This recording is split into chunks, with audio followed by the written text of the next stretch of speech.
Hello दोस्तों, कैसे हैं आप सब। आज की हमारी कहानी है नालायक बहू। अगर अच्छी लगे तो चैनल को लाइक, शेयर और सब्सक्राइब करना ना भूलें।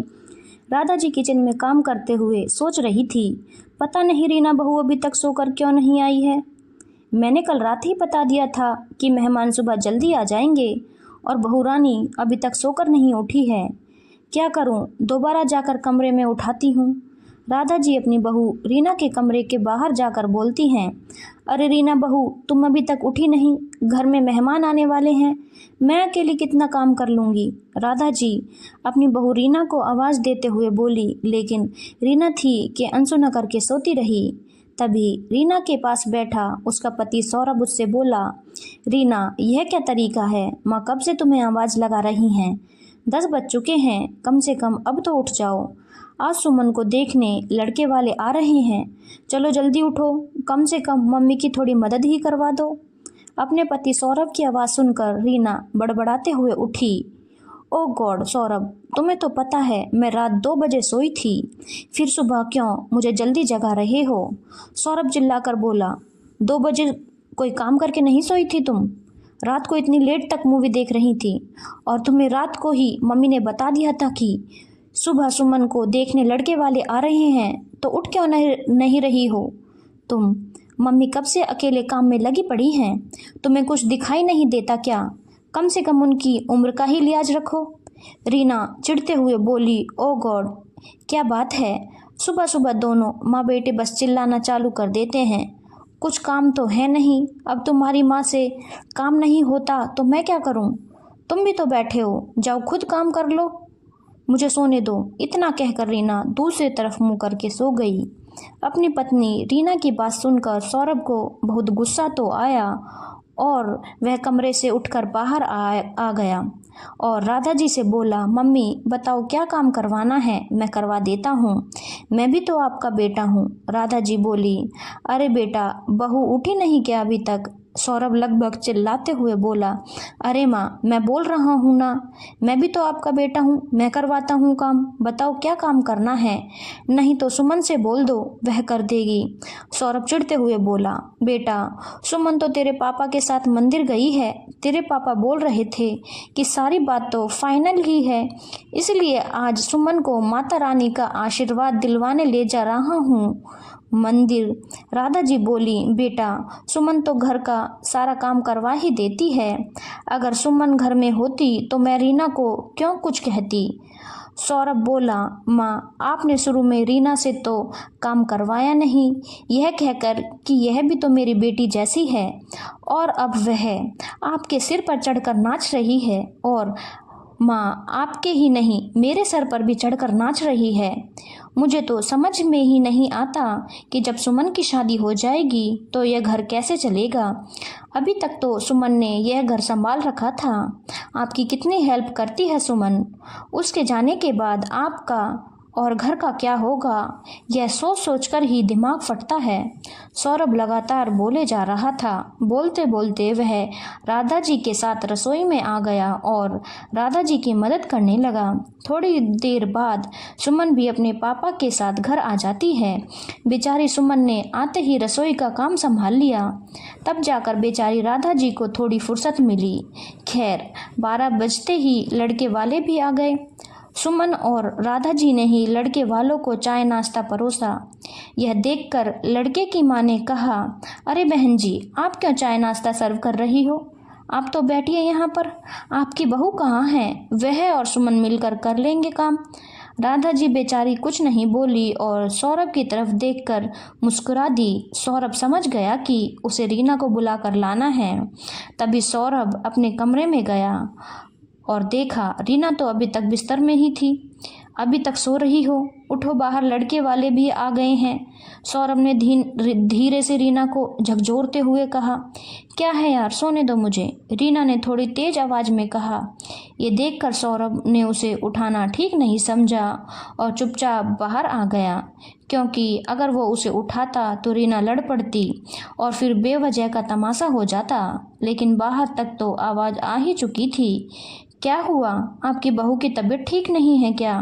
लड़के की माँ ने दोबारा पूछ लिया। हाँ, उसकी तबीयत ठीक नहीं है, इसीलिए वो आराम कर रही है। राधा जी ने भी बहाना बनाते हुए कहा, कोई बात नहीं, आप उन्हें आराम करने दो और आप नाश्ता पानी छोड़िए, थोड़ी देर हमारे पास बैठिए। आखिर लड़के की माँ ने दोबारा कहा तो सौरभ और रामनाथ जी ने राधा जी को बैठने का इशारा कर दिया। आखिर थोड़ी देर बाद लड़के वाले सगाई का मुहूर्त निकलवाने की बात कहकर वहाँ से रवाना हो गए। लेकिन सुमन की आंखों में आंसू आ गए। ये देखकर रामनाथ जी ने कहा, बेटा तू रो क्यों रही है? एक ना एक दिन हर बेटी को ससुराल जाना पड़ता है। पहले तब तो कोई बात नहीं थी, अब क्या हो गया? पापा मेरे जाने के बाद मेरी मम्मी तो अकेली ही रह जाएंगी, उनसे अब इतना काम भी नहीं होता है। और भाभी तो कहते कहते सुमन चुप हो गई। ये सुनकर रामनाथ जी ने सौरभ की तरफ देखा पर कुछ कहा नहीं और चुपचाप अपने कमरे में चले गए। राधा जी भी आराम करने चुपचाप कमरे में चली गई। इधर सुमन भी अपने कमरे में आ गई पर सौरभ को इस बात का बहुत बुरा लगा। उसे भी अब चिंता होने लगी थी कि सुमन के ससुराल जाने के बाद आखिर इस घर का क्या होगा। उसे कोई ना कोई तरीका तो निकालना ही पड़ेगा रीना को रास्ते पर लाने का। सौरभ और रीना की शादी 2 साल पहले ही हुई थी। जब रीना ससुराल आई तो राधा जी ने शुरू में उससे कोई काम नहीं करवाया, ये कहकर कि रीना भी तो मेरी बेटी है। रीना के पहनने ओढ़ने पर कोई रोक टोक नहीं थी। सुमन को जैसे घर में खुलकर रहने की आज़ादी थी, वैसे ही रीना को भी रहने की आज़ादी थी। राधा जी ने उसे एक माँ की तरह ट्रीट किया, लेकिन रीना राधा जी की इस छूट का गलत फ़ायदा उठाना शुरू कर दिया। अब वो जिम्मेदारियों से दूर भागने लगी थी। उसकी इच्छा होती तो काम करती, नहीं तो अपने कमरे में मोबाइल लेकर पड़ी रहती। यहाँ तक कि सुबह भी 9-10 बजे से पहले उठती नहीं। रात को 1-1, 2-2 बजे तक टीवी देखना, मोबाइल देखना उसकी आदत थी। लेकिन अब राधा जी को ये बातें इतनी नहीं अखरी, क्योंकि सुमन उनकी मदद के लिए होती थी। पर धीरे धीरे राधा जी को ये बातें अखरने लगी थी। एक तो बढ़ती हुई उम्र और अब सुमन की शादी भी पक्की हो चुकी थी। उसे अब ससुराल जाना था तो उसके बाद अब कौन उनकी मदद करेगा, ये सोच करके उनके हाथ पांव फूलने लगे थे। अब वो रीना को मदद करने के लिए कहती तो रीना उठकर ही नहीं आती थी। एक तो रीना अब बहुत जिद्दी हो चुकी थी। उसकी इच्छा होती तो ही उठकर आती, वरना उसे कोई लेना देना नहीं कि राधा जी अकेले परेशान हो रही हैं या नहीं। खैर सौरभ जब अपने कमरे में गया तो देखा रीना उठ चुकी थी, शायद बाथरूम में थी। उसने घड़ी की तरफ देखा तो दोपहर के 1 बज रहे थे। रीना जब बाथरूम से बाहर निकल कर आई तो सौरभ ने कहा, आज मम्मी से मिलने चलें? अरे आज अचानक मेरी मम्मी से मिलने की क्या सूझी? बहुत दिन हो गए हैं, चलो उनसे मिल आते हैं, सौरभ ने कहा। तो रीना तैयार हो गई। थोड़ी देर में नहा धोकर नाश्ता कर रीना तैयार होकर सौरभ के साथ उसके मायके रवाना हो गई। अचानक सौरभ और रीना को देखकर उसकी मम्मी निर्मला जी बहुत खुश हो गईं। वो उस समय दोपहर का खाना ही खा रही थी। उन दोनों को वहां देखकर उन्होंने अपनी बहू नीलम से उनके लिए भी थाली लगाकर लाने के लिए कहा। अरे नहीं भाभी, मैं तो नहीं खाऊंगा, मैं तो खाना खा चुका हूँ, आपकी ननद को खिलाइए, वैसे भी वो सुबह का नाश्ता करके ही आई है, सौरभ ने कहा। तो रीना ने उसे घूर कर देखा, लेकिन भाभी ने हंसते हुए कहा, सुबह का नाश्ता? दोपहर में सुबह का नाश्ता कौन करता है? सौरभ जी, आप भी कैसा मजाक कर रहे हो? अरे नहीं नहीं, मैं सच कह रहा हूँ, चाहो तो अपनी ननद से पूछ लो, अभी 1 बजे तो उठी थी तो सुबह का नाश्ता ही करेगी, सौरभ ने कहा। तो निर्मला जी और नीलम ने रीना की तरफ हैरानी से देखा। आखिर अपनी पोल खुलती देखकर रीना ने बात को पलटते हुए कहा, अरे इस तरह क्या देख रहे हो, ये तो मजाक कर रहे हैं। उसकी बात सुनकर उसकी मम्मी और भाभी हंस पड़ी। फिर निर्मला जी ने पूछा, कहिए सौरभ जी, आज तो मंगलवार ही है, आपने शायद ऑफिस से छुट्टी ली है? हाँ मम्मी जी, आज सुमन को देखने लड़के वाले आए थे, इसीलिए छुट्टी ली थी, पर अब सोच रहा हूँ कि मुझे ये जॉब छोड़नी पड़ेगी। क्यों, अचानक जॉब छोड़ने की बात मन में कैसे आ गई? कोई दूसरी जगह जॉब देख रहे हो क्या? रीना ने कहा। दरअसल बात यह है कि सुमन की शादी हो जाएगी तो मम्मी की हेल्प के लिए कोई नहीं होगा। अब मम्मी की उम्र बढ़ रही है, अक्सर बीमार रहती हैं, तो मैं सोच रहा हूँ कि जॉब छोड़ देता हूँ ताकि मम्मी की हेल्प मिल जाए। सौरभ ने उदास होते हुए कहा। अरे जमाई जी, कैसी बातें कर रहे हो?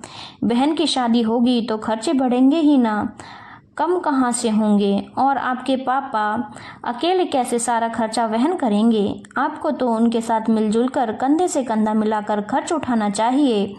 परिवार मिलजुल कर साथ चलने से ही चलता है, अकेले नहीं। आप जॉब छोड़ दोगे तो घर कैसे चलेगा? और अपनी मम्मी की हेल्प के लिए आप अपने पापा पर वजन डाल रहे हो। मम्मी के लिए रीना है ना घर पर? निर्मला जी ने कहा। मम्मी जी, जो बात आप मुझे समझा रही हैं, अगर वही बात आप अपनी बेटी को भी समझा देंगी तो बहुत अच्छा होगा, क्योंकि उसे पता नहीं है कि परिवार मिलकर चलने का नाम होता है। और मेरी मम्मी की हेल्प के लिए भी कभी रीना नहीं होती है। अचानक सौरभ ने कहा तो सब लोग रीना की तरफ देखने लगे, जबकि रीना अपनी नजरें झुकाए खड़ी हुई थी। फिर सौरभ ने सारी बातें निर्मला जी को बताई, जिसे सुनकर निर्मला जी को बहुत गुस्सा आया। ये मैं क्या सुन रही हूँ? रीना, तुम ऐसी हरकतें करती हो? तुम्हारी सास तुम्हें बेटी की तरह मानती है तो तुमने उसका नाजायज फायदा उठा रही हो। जब मैं तुम्हारी भाभी की थोड़ी बहुत मदद करने रसोई में जाती थी तब तो तुम बड़ी गुस्सा हो जाती थी। तब तो बड़े शान से कहती थी कि भाभी के होते हुए आप क्यों काम कर रही हो, और तुम्हारे ससुराल में तुम एक काम को हाथ तक नहीं लगाती हो। शुक्र मनाओ कि तुम्हें तुम्हारी जैसी ननद नहीं मिली। आज तो सुन लिया है, आज के बाद इस तरह की हरकतें नहीं सुनूंगी।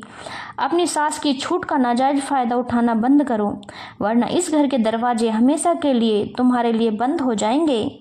आखिर निर्मला जी की फटकार का रीना कोई जवाब नहीं दे पाई, लेकिन इतना असर जरूर हुआ कि जब रीना अपने ससुराल पहुंची तो एक नए रूप में परिवर्तित हो चुकी थी। अब वो राधा जी की मदद भी करने लगी थी और अपनी जिम्मेदारी भी उठाने लगी थी।